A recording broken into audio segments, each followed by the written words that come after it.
Hi, this will be the third time I've introduced myself again. I'm Rich Lee, CEO of iPosi, and with me is Eric Derbez to help. What we're doing is creating an exciting new future of indoor wireless networks. I want you to just think about indoors. We're all used to thinking outdoors. And what we're doing is we're exploiting outdoor technology. We're used to thinking of GPS that way, bringing it indoors to make your customer network Zoom. And one of the biggest constraints we'll be talking about is the tremendous assets this industry has, you have, to exploit this market are still limited by a few key things. The first one I'd like to draw your attention to on this slide is spectrum. We figured out using this technology to exploit getting GPS indoors accurately and get 100 times more spectrum at 1/10 the cost. So what's our edge? Quickly, we have developed hypersensitive embedded receivers that go into the new and next generation of indoor cells and access points. This creates 1,000 times more sensitivity, more accuracy, so that it works indoors as well as we're all used to thinking of it as an outdoor technology. This creates a tremendous advantage for indoor cells that we'll show you here upcoming. But I just want to, Eric, if you could go to the next slide, get across we have three things we're developing here: sync, location, and spectrum share intelligence. Many of you know what sync is. We'll dwell on that the least, but there's some important advantages there. Location, we'll be talking about that. But spectrum share is vital to get gigabit channels inside through your fiber network. And we're working with important companies in the industry, some of whom are in the audience now. And just as a quick reference, we are hardware and code. We have an ASIC that goes inside.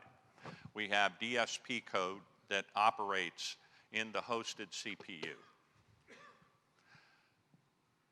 What's the tie here? Cable has tremendous strengths and assets. You have more buildings passed housing enterprises, small, medium, large, than any other group of operators. Tremendous resource there. What we need to do is better match the delivery, the on-off ramp capacities wirelessly.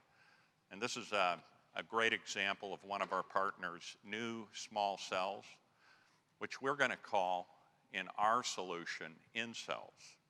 In-cells provide the intelligence to make these do the things we'll be talking about in the few minutes we have here. So I'm going to go to our live demo.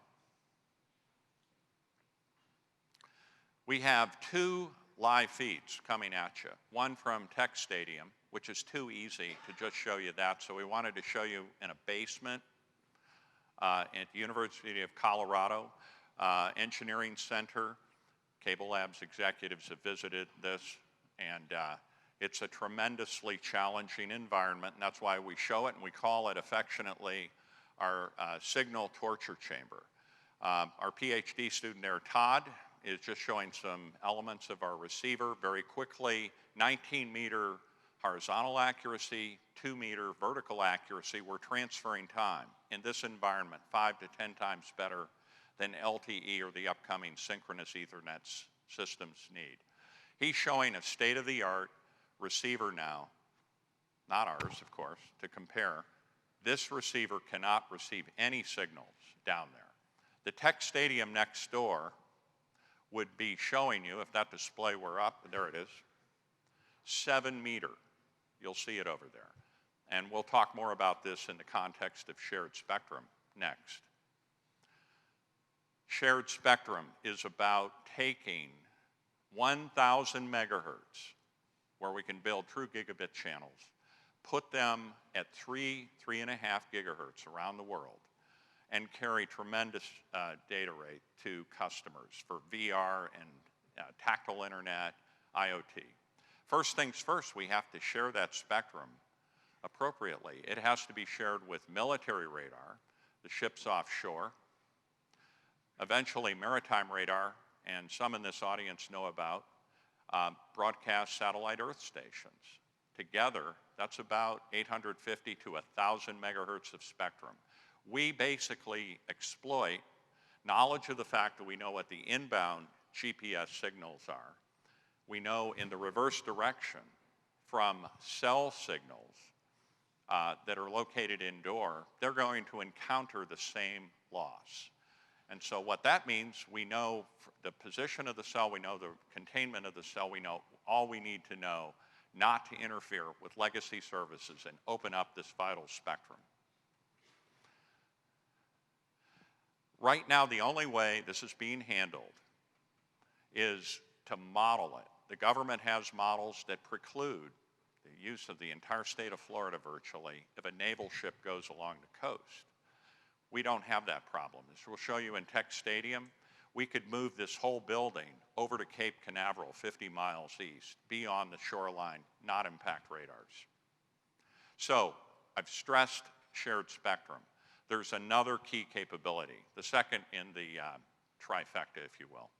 Location, 5-meter grade location. Now the animation you're seeing is basically taking any kind of mobile, standard-based mobile, have the cells that are already locked to GPS, location and time, find their position based on the standard, relatively high-powered indoor signals, get the mobile to resolve its position very accurately.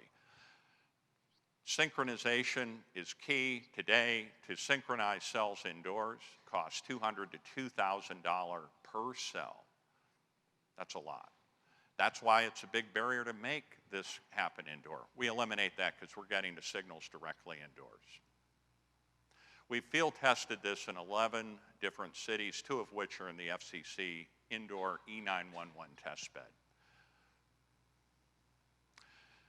What we're talking about, and my final slide will address very quickly, we want to address 70 to 80% of the new wireless traffic indoors, 15 million buildings, 50 million global enterprises. Bring new location services as well. So just to wrap up, I'm taking time from my colleagues here. We're creating the future of indoor wireless. We want to do it with you, with the vendor community we have here, and really make this happen together. Please visit our demonstration, and we look forward to seeing you there. Thank you.